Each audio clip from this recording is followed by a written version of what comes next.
السلام علیکم ورحمۃ اللہ وبرکاتہ۔ الحمد لله الذي هدانا لهذا وما كنا لنهتدي لولا أن هدانا الله۔ اللهم صل وسلم على نبينا محمد صلی اللہ علیہ وسلم، اما بعد۔ حضرات محترم، اللہ تعالیٰ کی توفیق سے خرید و فروخت کے احکام و مسائل اختصار کے ساتھ آپ کے سامنے بیان کیے جا رہے ہیں۔ اکثر اس طرح ہوتا ہے کہ ہمارے معاشرے میں کوئی شخص کسی دکان کا سامان لے کر آتا ہے، وہ فیکٹری والا ہے یا اس مال کو بنانے والا ہے، تو اللہ رب العزت نے ہر ایک شخص کی ایک ڈیوٹی، ایک ترتیب مقرر کی ہے کہ کوئی بنانے والا ہے، کوئی ہول سیلر ہے، کوئی پرچونر ہے۔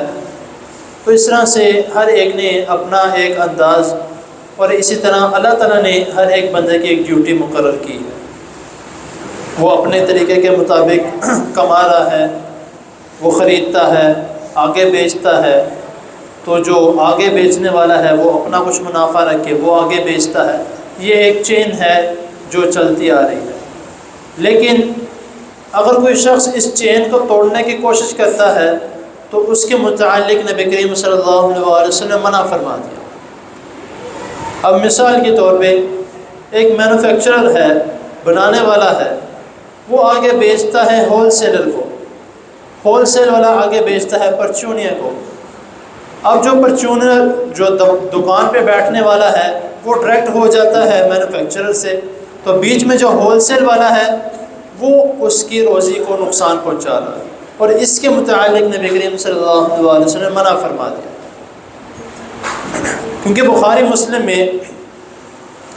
رسول اللہ صلی اللہ علیہ وسلم نے سیدھے اور صاف الفاظ میں ہماری اس بات سے رہنمائی فرمائی ہے کہ کوئی بھی شہری دیہاتی کا مال نہ بیچے، یا کوئی بھی شہری کسی قافلے کو آگے جا کے نہ ملے، تجارتی قافلے کو۔ اب اس کے مراد سوال کیا گیا کہ شہری دیہاتی کا مال نہ بیچے یا کوئی شہری قافلے کو آگے جا کے نہ ملے، اس سے کیا مراد ہے؟ نبی کریم صلی اللہ علیہ وسلم نے فرمایا کہ ایک تجارتی قافلہ اپنا ساز و سامان بیچنے کے لیے وہ کسی بازار میں لے کر آ رہا ہے، اور بازار کا ایک شخص اس کو علم ہوتا ہے کہ وہ سامان لے کر آ رہا ہے، تو وہ اپنی دکان سے اٹھ کے جا کے اس سے پہلے ہی سامان خریدنے چلا جاتا ہے کہ میں اسے سستے میں خرید لوں گا اور آگے جا کے میں زیادہ منافع رکھ کے بیچ دوں گا۔ یا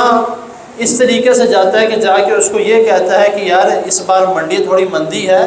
تم یہ سارا سامان مجھے بیچ دو کم داموں میں، تو میں تمہیں اس کے چلو تھوڑے اور مزید پیسے دے دوں گا جو تم نے وہاں جا کے لینا تھا، تمہارا سفر بھی بچ جائے گا، تم یہاں سے واپس چل جاؤ، تمہارا سامان میں لے جاتا ہوں۔ یہ دونوں طریقوں سے نبی کریم صلی اللہ علیہ وسلم نے منع فرمایا ہے کہ جو لے کر آ رہا ہے سامان، دیہاتی ہے یا تجارتی قافلہ ہے، وہ اپنا سامان بازار میں لے کر آ رہا ہے، اس کو لانے دو۔ اب وہ اس کا معاملہ ہے کہ اس کو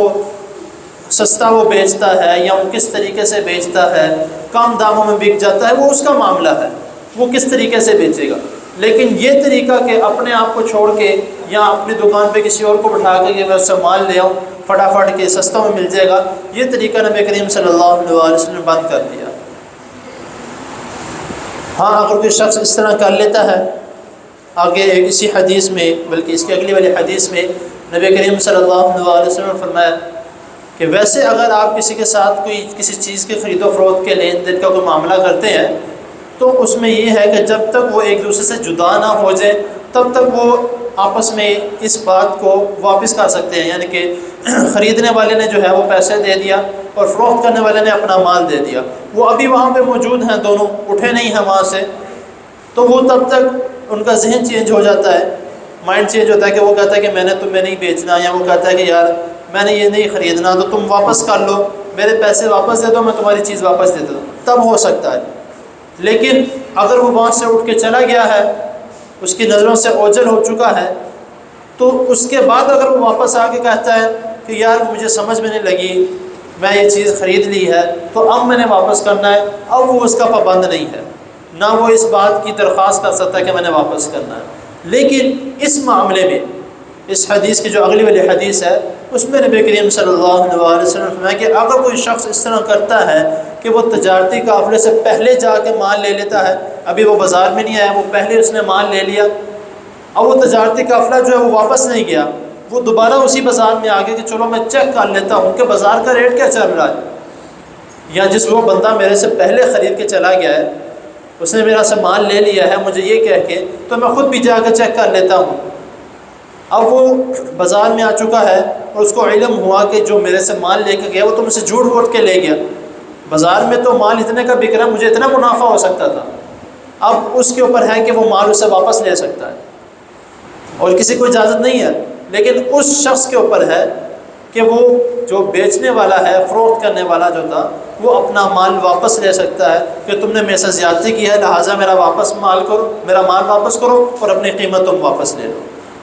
تو اس معاملے میں جو ہے وہ نبی کریم صلی اللہ علیہ وسلم نے اس شخص کی جو ہے وہ رہنمائی کی ہے، اس شخص کے لیے جو ہے وہ آسانی پیدا کی ہے جس کے ساتھ دھوکہ کیا گیا ہے، جس کے ساتھ زیادتی کی گئی، کہ وہ اپنا مال اس میں واپس لے سکتا ہے۔ تو یہ طریقہ کار جو ہے جس طرح نبی کریم صلی اللہ علیہ وسلم نے بتایا ہے، اللہ رب العزت نے ایک چین بنائی ہے، ایک طریقہ کار بنایا ہے، ہمیں چاہیے کہ اس کے مطابق چلیں۔ اگر کسی کا نقصان کریں گے تو اپنا نقصان ہوگا۔ رسول اللہ صلی اللہ علیہ وسلم نے فرمایا کہ جو کسی کے نقصان ہونے سے بچاتا ہے اللہ تعالیٰ اس کو اس کے نقصان ہونے سے بچاتا ہے۔ تو مسلمان آپس میں بھائی بھائی ہیں، ایک دوسرے کے خیر خواہ میں ہونا چاہیے، ایک دوسرے کی